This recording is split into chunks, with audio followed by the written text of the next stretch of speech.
Welcome to the Three Guys Podcast. I'm Rule Sample, as always joined by Ben Schockman and Nick Craig. Hey, Rule. Gentlemen, how are you all doing today? Doing good. Yeah, good.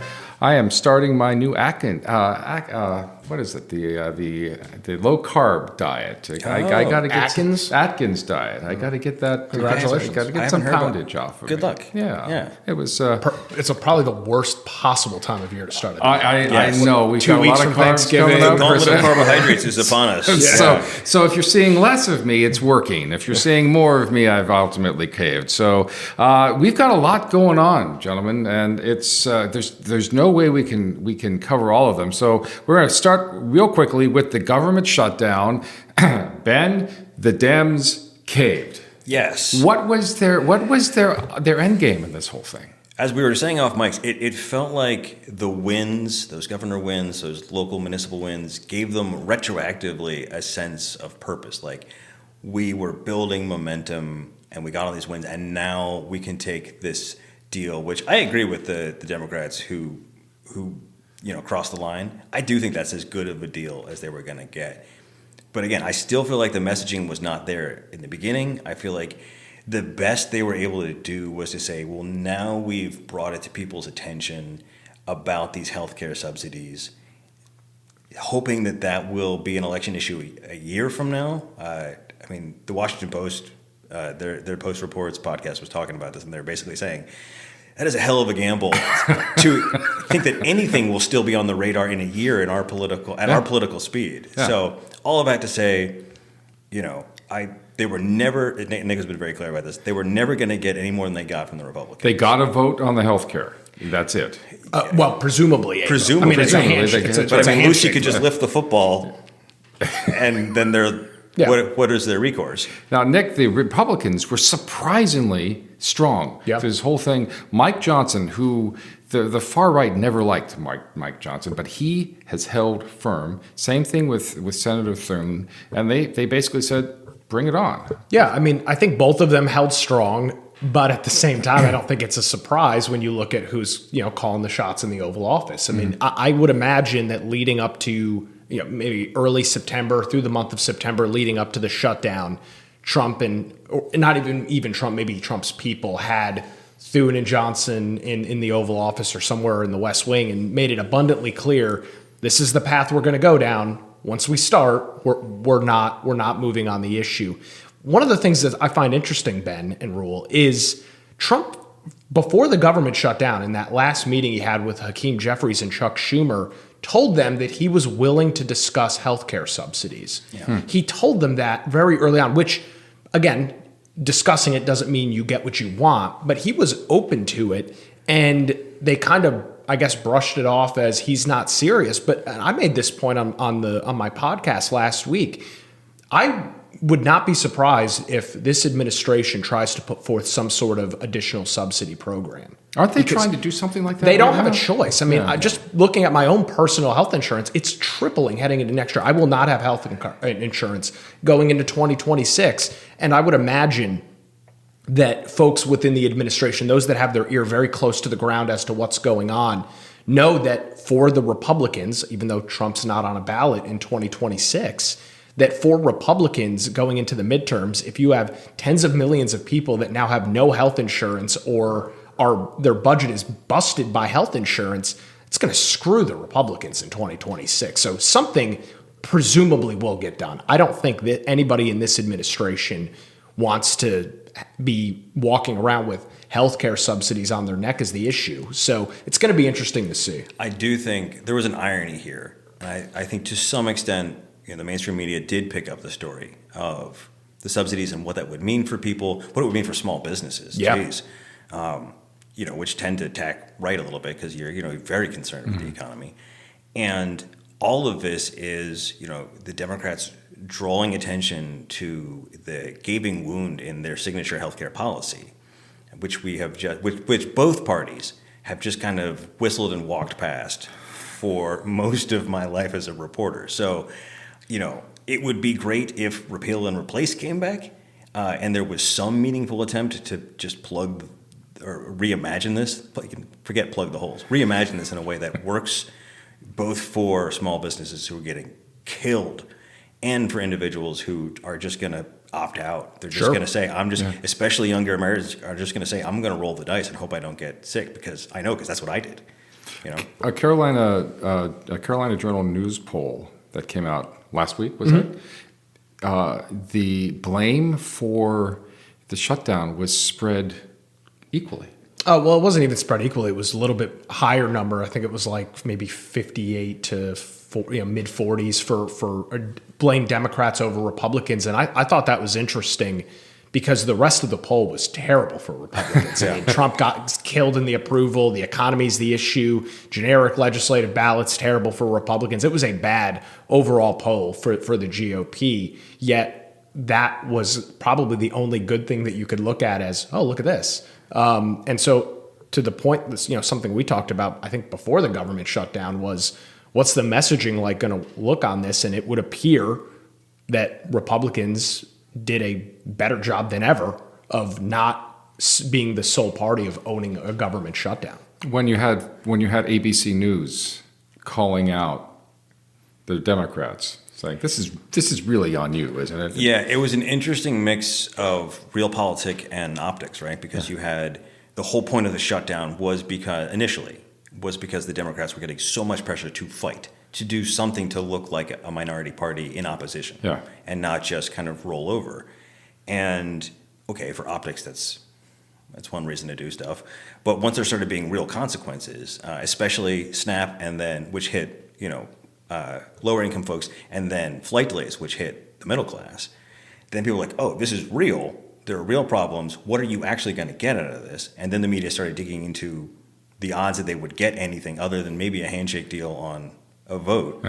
And it was very hard for anyone to make the case that the real human suffering of poor people and the deep inconvenience of holiday season travelers was going to be worth this. And I think at that point, the public sentiment, I think you could see it in the polls, it shifted away from the Democrats saying like, okay, 3 weeks ago we felt good about this, but now, hey, what are we doing? Well, the sun is now rising back in the east and setting in the west. The government is now open. So, can I ask Ben a question before we move on from it? Ben? You've got an audience that probably skews a little bit further center, a little bit left of center. Yeah. Did you, in your reporting on the government shutdown, were Democrats who were of the mindset is we want you to fight? Like, we get you're not in the minority, we get you can't lead, but damn it, do something. Did you hear any response from them that they were pissed off or frustrated that this went on 43 days and you walked out with a, hey champ, we'll give you that vote, all right? We'll see you in a couple weeks. I heard, from people whose asses are on the line in the coming elections, I heard a very rosy spin on this, which was, we made healthcare an issue again, which is, I think, the best you could do for that. I heard from the liberal progressive left that this was a betrayal. People were very upset. I don't know what their preferred end game would have been, but they felt like in for a penny, in for a pound. And then I think there were a lot of just, moderate left Democrats who just kind of felt confused and frustrated by all of this. And the SNAP thing really pulled. I mean, these are bleeding heart liberals. So the SNAP thing really, affected them. I'm not being cynical. Like, it really affected them. You started seeing stories of what that was going to mean for low-income families, and they were like, this can't be. They didn't all of a sudden become Republicans or love Trump, but they're like, this can't be the way that the resistance goes forward, because this is not worth it. Yeah. All right. Also in the news, we had immigration raids up in Charlotte and in Raleigh. Ben, I've got a specific question for you, but Nick, 81 people rounded up over the weekend? Up to 131 now. 131, okay. Was that completely unexpected for the folks of Charlotte and Raleigh? The Raleigh folks, yes. The Charlotte, the rumor mill started flying mid to late last week. And I'm going to stress this because I think it's important. I'm seeing a lot of social media chatter that ICE is out and about. This is not an ICE operation in Charlotte. This is a Customs and Border Protection. That ICE and CBP are two completely separate entities, and there's a lot of blurring of the lines that it's all the same thing. I can't speak exactly to what's going on in Raleigh, but I believe it's also CBP.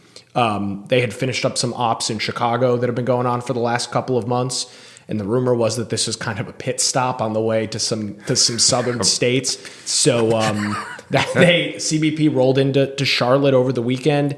81 arrests on Saturday, another 50, 60 or so on Sunday. We're not sure exactly how long they're going to be there.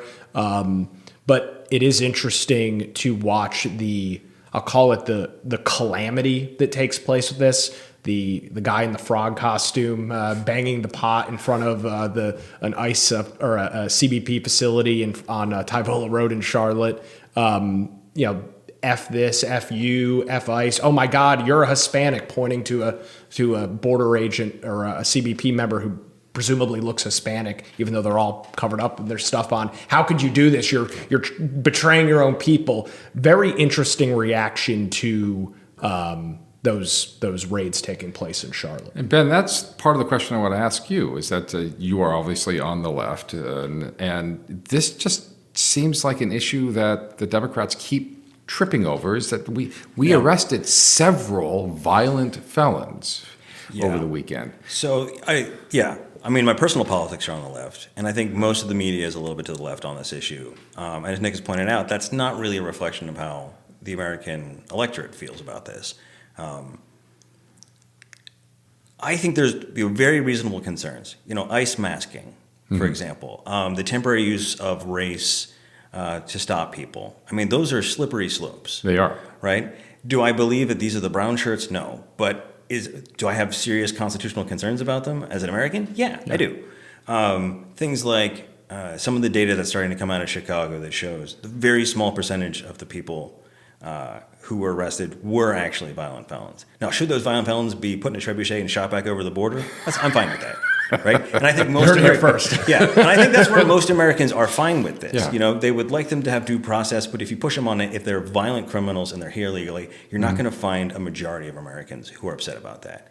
I think it is a combination of more principled centrist people who are upset about the constitutional issues, and then folks on the left who feel like Trump is using federal immigration authorities to essentially troll Democrat-run cities, and he's said things to that effect, which makes it harder to say he's not doing it. Trump trolling the Democrats, it just doesn't. And it's one thing when Trump puts an AI video of him shitting on people from a fighter plane. It's a different thing when he's using the federal apparatus to do it. Like those are legitimate concerns about the authoritarian behavior of the administration. These are but let me say one thing. But that has swallowed all nuance, right? So now we are on the left. I see people pushed into the position of absolutely negating the function of Border Patrol and ICE and assuming that any immigration, and this is where the Biden administration went under, right? Yeah. Is just rejecting any immigration action, right? Defending all immigrants, no matter how illegal, no matter how violent. And that's where things have got very messy. It's going to take some nuance for the Democrats to make a case there. They haven't found their way. The interesting thing is that the definition of the folks that they are rounding up are illegals, is that by their very presence here, they fall on the criminal scale. And where does it stop, Nick? Where do we draw the line? Well, and I think that's part of the messaging issue. Looking at some of the immediate commentary from Democrat Governor Josh Stein and former Democrat governor, now turned Democrat Senate candidate Roy Cooper, the word that they will continue to use is, these people are not criminals. They'll say that ICE or CBP are rounding up non-criminals, and I think the immediate gut reaction on the right is, well, if you willfully crossed into the United States outside of a legal entry point, of which there are plenty, especially if you're coming up from the southern border, then by definition, you are a criminal, regardless of whether you're shoplifting or assaulting somebody or whatever. You are a criminal. And there's an interesting Harvard-Harris poll that's out over the last couple of days. To Ben's point on dangerous, violent criminals, it's like 79% of people across all political spectrums say we want those people out. Yeah. 69% of Democrats. So I mean, it's not even close to a winning issue on that. 79% of moderates and mid 80s for independents, I should say, mid 80s for Republicans. The numbers go down, however, a little bit when you ask, should everybody who is illegally in the country be deported. You would imagine those numbers are stronger amongst Republicans, weaker amongst Democrats. Independents there's two different polls from them. One is a couple points above 50%. The other is a couple points below.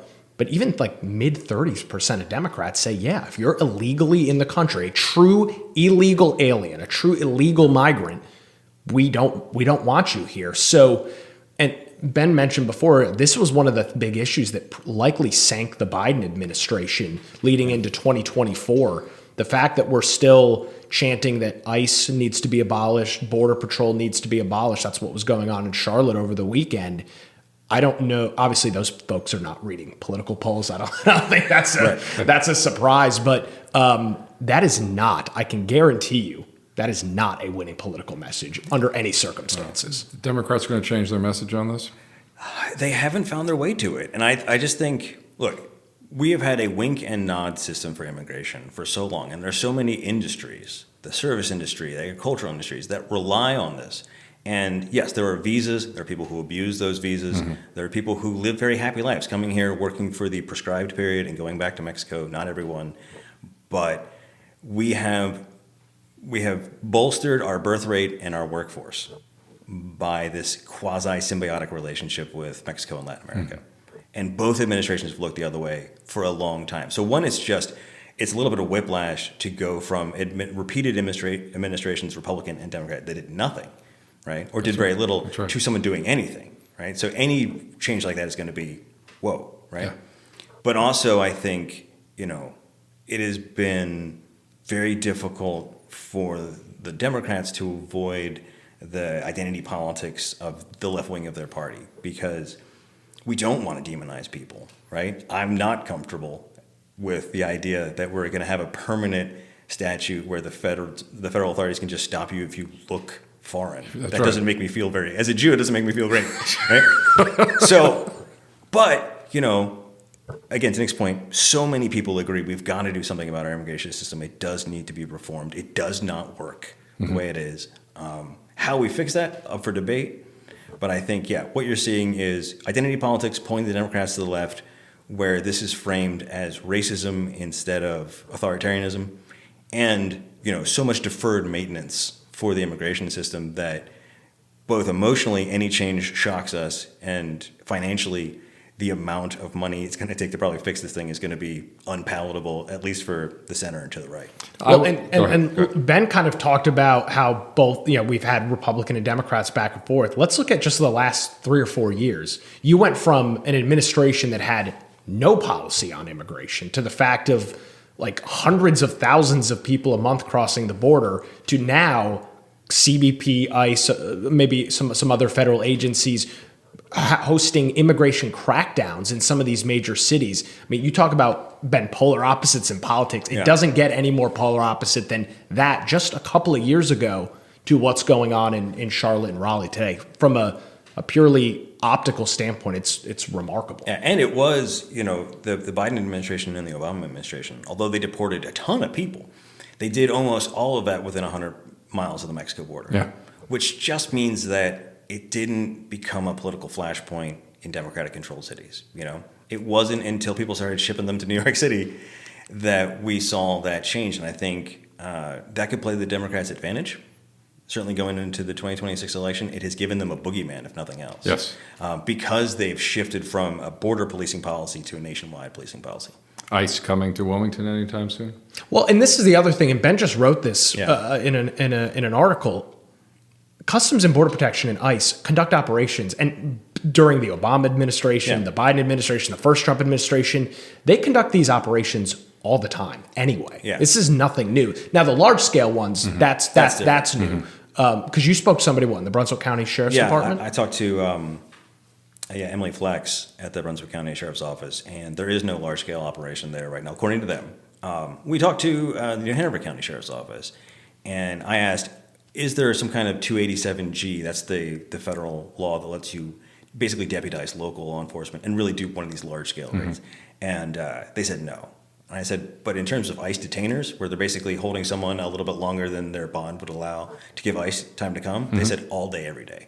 Like 40 people, on a rolling average of like 40 people. And that was the issue with the Mecklenburg County Sheriff, is that he was not holding folks in violation of state law. Yeah. Well, first he wasn't holding them. Then they changed the state law. He still wasn't holding them. They changed it again. He still wasn't holding them. And part of the reason that, in a original press release, on Operation Charlotte's Web, which by the way, I heard that the granddaughter of the author is very upset. But DHS made the point in their press release that there have been over 1,400 ICE detainers not honored. It didn't say all in Mecklenburg County, but 1,400 ICE detainers that have been ignored by local elected officials, which a sheriff is in all 100 counties across North Carolina, as an additional justification for sending some of these federal agents in. And those ICE detainers were only issued from an arrest of a certain level of criminality. I'm pretty sure it's any. I think it's if you end up in the detention center, your name goes into the database and that gets crossed. Yeah, if you get a speeding ticket, you're not going to have an ICE detainer levied overhead. If you are booked, mugshotted, and fingerprinted, if you are illegally in the country, could very likely have an ICE detainer. I had a guy I worked with in Kitchens, and he got busted for partying at Wrightsville Beach, which has its own magistrate, right? Which means you can bond out there before they take you up to Blue Clay Road.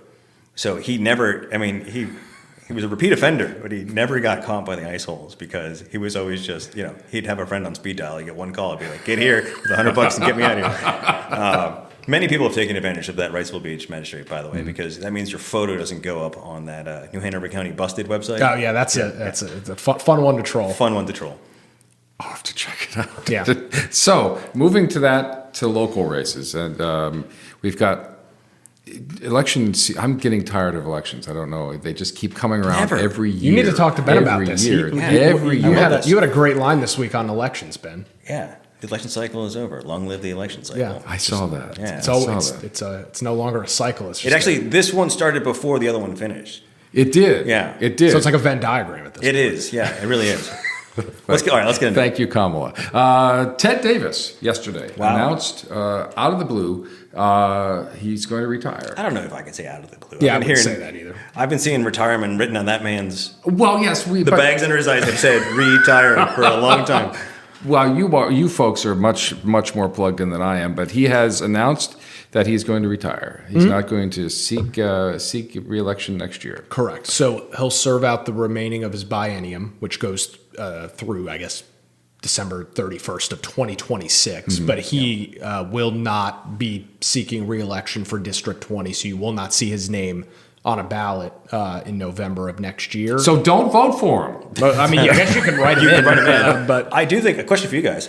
I thought this was interesting. There's a time-honored tradition of Democratic and Republican state reps bowing out and giving someone a little leg boost so they can run a year, sometimes even 6 months, to run as a kind of a quasi-incumbent. So they have some name recognition. They've shown up at events. They've been interviewed in papers as representative so-and-so. This happened to Ted Davis. That's how we got in, yeah. Who, years and years and years ago. And so there was much speculation that he would resign at just the right time to let a Leanne Pierce or a Dane Scalise get boosted into there. The problem being that then you have to backfill the commission spot. Why do you think he just decided to do it nice and clean and just go to the end of his term? I will note that I know Ted personally very well. I haven't spoken with him. My guess would be he wants to serve out a full remainder of his term. And to Ben's point about getting that leg up, if Dane is not, I guess we should mention that New Hanover County Commissioner Dane Scalise has announced he's running in that position. If Dane is not successful in running in District 20, he still gets to serve 2 additional years on the New Hanover County Commission. If he takes Ted's seat for a year, runs, loses, now he's completely out of a position. You've got somebody else that was appointed by the county GOP. It can make it a very messy situation. Not that there's probably a strong likelihood of a Democrat upsetting in District 20, just based on the math in that district. So that would be my gut reaction to it, is Ted probably wants to serve out the remainder of his term. He's been in public office for almost 30 years, on and off. He does kind of get Scalise does kind of get to gamble with complimentary house chips. Oh, absolutely. It's 100% house money. Right. Yeah. That's right. So, are Democrats looking at this as a possible pickup? I think so. I mean, they tried really hard with John Berger a year ago. I have to imagine they'll try again. As Nick noted, the math is, you got 4 or 5 points. Yeah, I think it's either an R4 or an R5 that you got to make up. Obviously, they're going to try for, to capture some of that anti-Trump sentiment and tie Scalise to that. But also, I think the key issues are got to be school funding, affordability. I don't know how much. I actually have more faith in the local party to put together a coherent, here's what you're voting for, not here's what you're voting against, than I do the national party right now, if I'm being honest with you. Michael Lee, District 7, running again? Mm-hmm. Yeah. We saw what was David Hill that ran against him last time. That was expected to be a close race. It was a bloodbath for the Democrats. I mean, that is a district that we've seen just over the last couple of years. I mean, Harper Peterson beat Michael Lee, then Michael beat Harper Peterson and has been in there. He's now risen to the Senate Majority Leader. What was supposed to be a close race, I don't remember what the final was, Ben, but I feel like it was like 6 or 7, or it may have been 8 points. It was not close at all. Yeah. And so we don't know who the Democrat challenger could be. Nothing, huh? No, I can't even wink and nod and say I don't know, because I really don't know. Yeah, I mean, it's going to have to. I mean, the reality is for Democrats who are going to try and oust Michael Lee, which I'm not saying this because I'm a Republican. I'm saying it because he's now the second most important man in the North Carolina Senate. Is going to be incredibly hard. You cannot throw up somebody without name ID, which I think potentially could open the door for somebody like a Jonathan Barfield Jr., somebody that has got. I don't know if it'll be him. He just obviously had a very rough election. But you need somebody with some very strong name ID. Some other names I've seen floated around on social media, some Democrat school board members and things of that. I don't think those guys have the level of prominence that you need at this point. And I'm going to be honest, I don't know that there is a local Democrat that could step into this race and go into a 10-round boxing match with Michael Lee, which is what it's going to be. I mean, if he needs to spend $500 million to win this race, the Senate caucus will raise it and it will be spent. I mean, that's politics. And he's very good at spending his money. It's not that he's just not throwing money. No, he's absolutely. Very, very I mean, good at and I think it his showed in the last election cycle. He ran TV ads on David Hill for like 6 months before the election. Every ad break on every TV station. They were so intense. I went and did a guest lecture at UNCW just to unpack some of them, and Hill's ads too, because it was. I think the Senate Dems put in 2-some million. But it was frenetic. It was just, mailers, ads, Facebook posts. It was wild. And I agree with Nick. I think I've been joking that you could just take a scarecrow and stuff it with $2 million and light it on fire and see how it does. Well, and this is, Ben, this is the unsexy part of politics. It happens to Republicans in areas in Wake and Mecklenburg County, and it happens to Democrats in portions. It's changing a little bit, but over in Brunswick County, where it's just so deep, ruby red, sometimes you just need a body in there that realistically you're not going to win. You can siphon a little bit of cash off, make the Republican and or Democrat run a competitive race, but sometimes the math just doesn't math. And it's hard to convince somebody who especially has a job, because you can't live off $13,500 a year as a member of the General Assembly. Hey, go run your ass off for the next 12 months. You're probably going to get your ass kicked. And you're going to get beat up. And you're going to have if there's TV any ads. skeletons in your closet, the Republican Senate caucus is going to find them and hang them on Front Street. Yeah, and so enjoy that for the next 12 months, but you're still probably not going to win. That's a really tough thing to ask anybody to do. It's a hell of an invitation. Yeah, and that's just the reality. For example, if you look at District 18, where Deb Butler currently represents in downtown Wilmington, you've seen a couple of individuals challenge her. John Hinnant challenged her when it was a little bit of a more competitive district. Yeah. Wallace West ran a write-in campaign.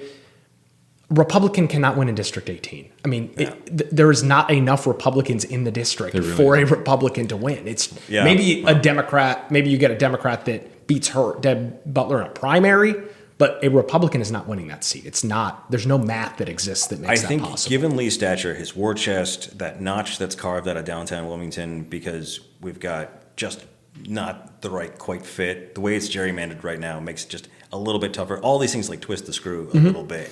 So yeah, I don't see it happening. I always love competitive races. I think they're good for the general public, but I don't know if we'll see one there this year. But niggling at the back of my mind, again, going back to the Carolina Journal, Republicans are upside down. Now, the Carolina Journal was talking about national races like the Senate race. There was a question about general legislative ballot, and Republicans were a couple points down. They're a couple points down. And will that carry over into races like this? That's the big question. I mean, Ben kind of mentioned this earlier about the Democrats' gamble with the healthcare stuff. The idea that the public sentiment right now, as we head into Thanksgiving, is going to be relevant. Hell, even 3 months from now is nothing more than a coin flip. Yeah.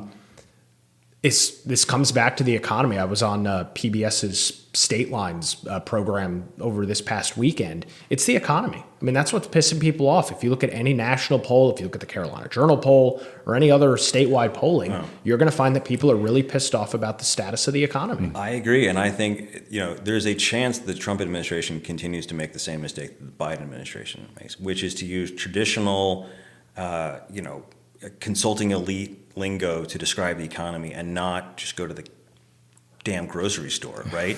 And look at how much stuff costs, because the Biden administration for those last 2 years pointing to, cautiously optimistic economic indicators while people are struggling with rent and food and childcare and healthcare.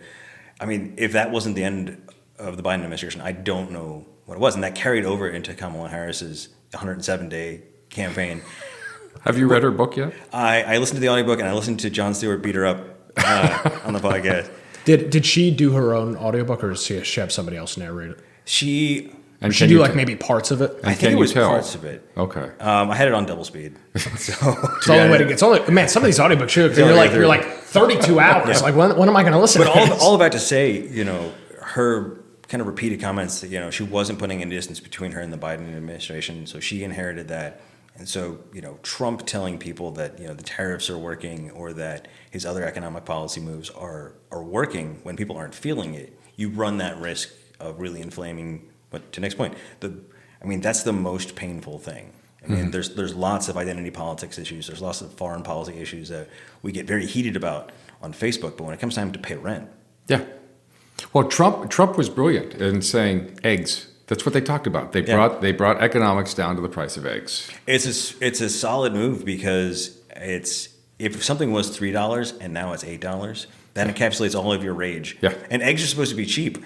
That's right. They're made by chickens. So now, finally, local races.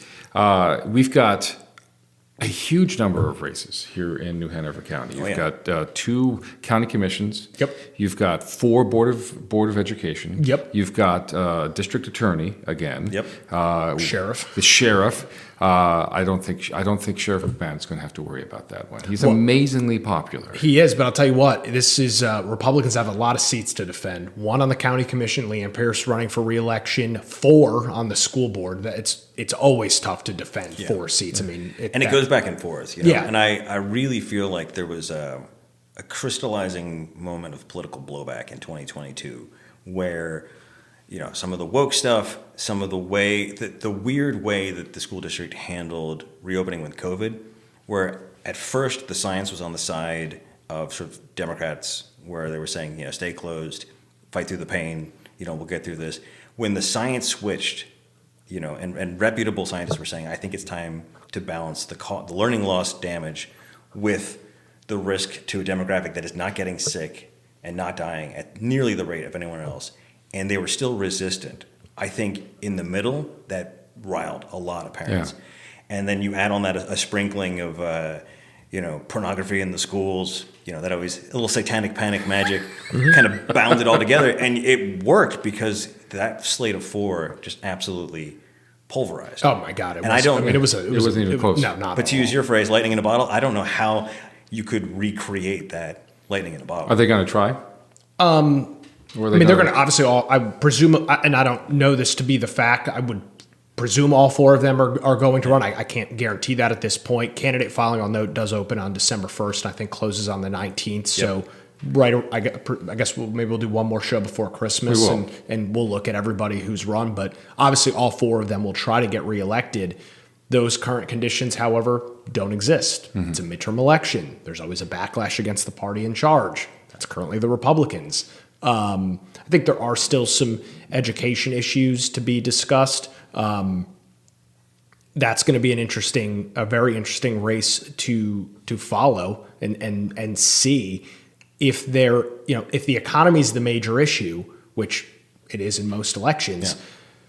Where does that kind of put a race like school board? I think most people would argue important race. But if everybody's just talking about how much gas is and how much rent is, and I don't have health insurance now because my premiums went up 6x, it's like, do people even care about what's going on the school board? Does it become less of an issue-based campaign and a strictly partisan one? That's going to be interesting to see. How do you think that bond that they are talking about, the Board of Education and the County Commission got together, was it Monday? Yeah, just on Monday. And talked about a bond, although that was reported as a tax, and there's subtle differences between the two. But, you increase taxes to pay for the bond. Yeah. But they did, the county has maybe some of the best financial people I've ever worked with, and you can ask them anything and they'll get you an answer, and they can put it in layman's terms. It was basically for a median house, which is an insane $580,000. Is that what that county considers the median house? Yeah. Now? Wow. The increase would account for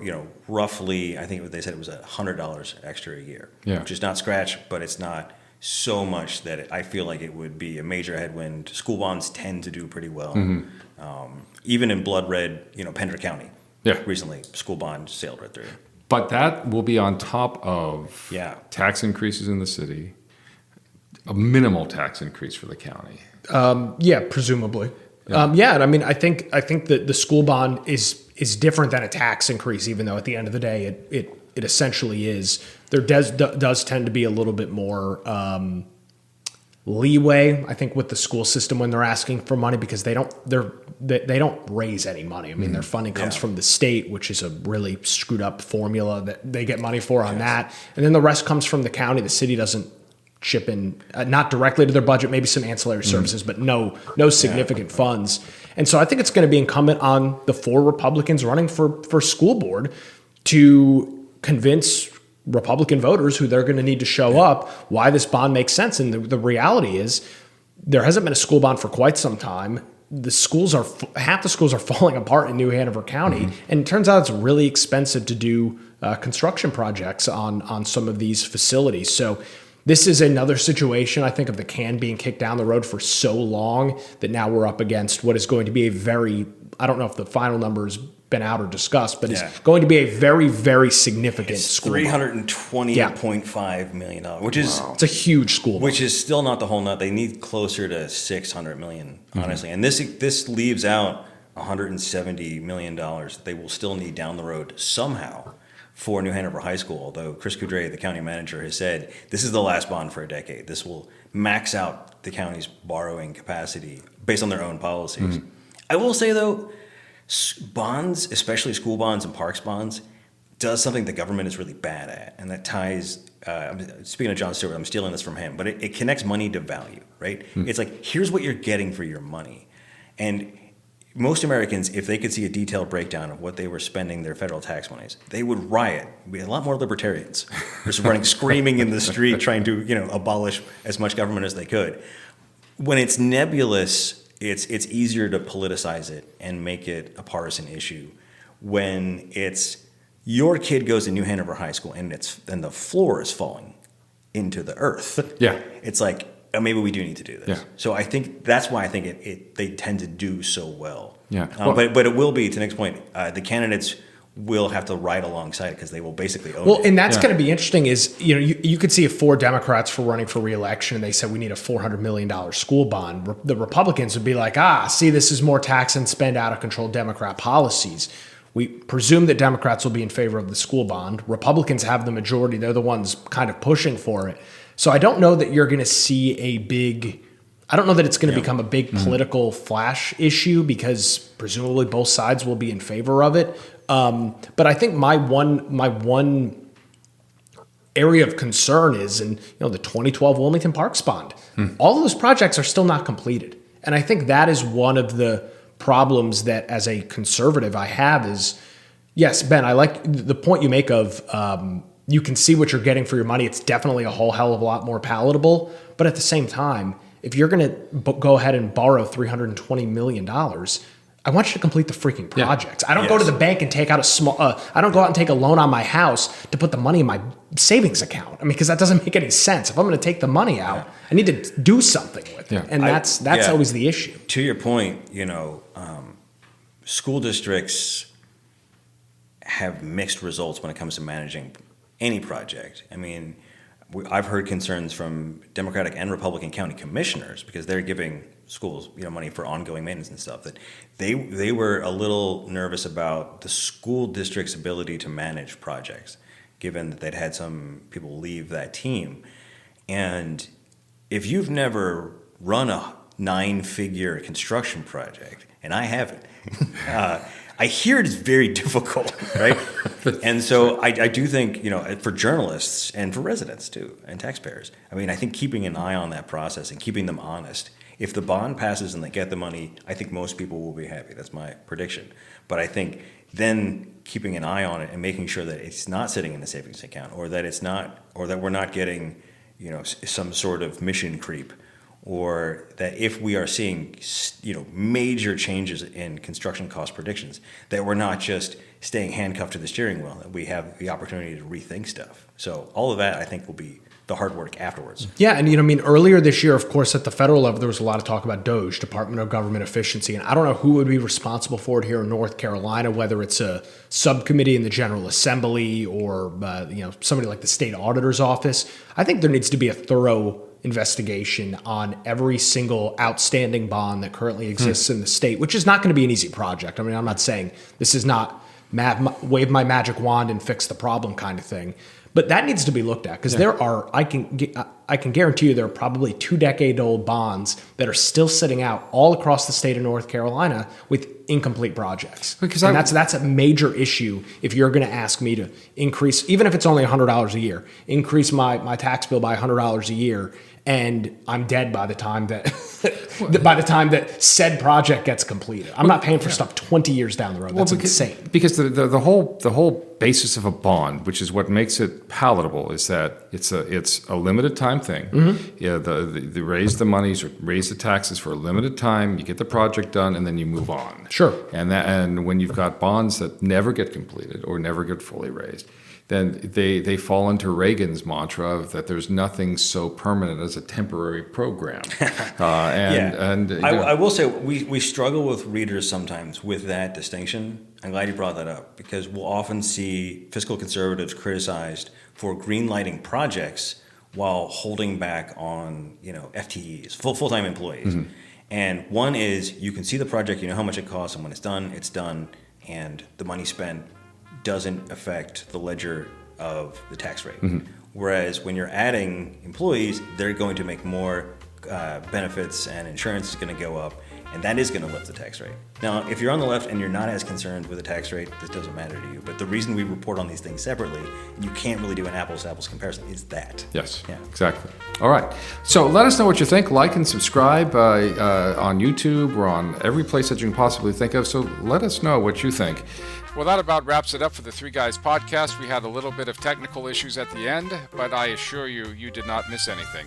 Be sure to like and subscribe and leave us your comments both on our social media sites and on our website, and let us know what you think of our podcast. For Ben Schockman and Nick Craig, I'm Rule Sample. Thanks for listening.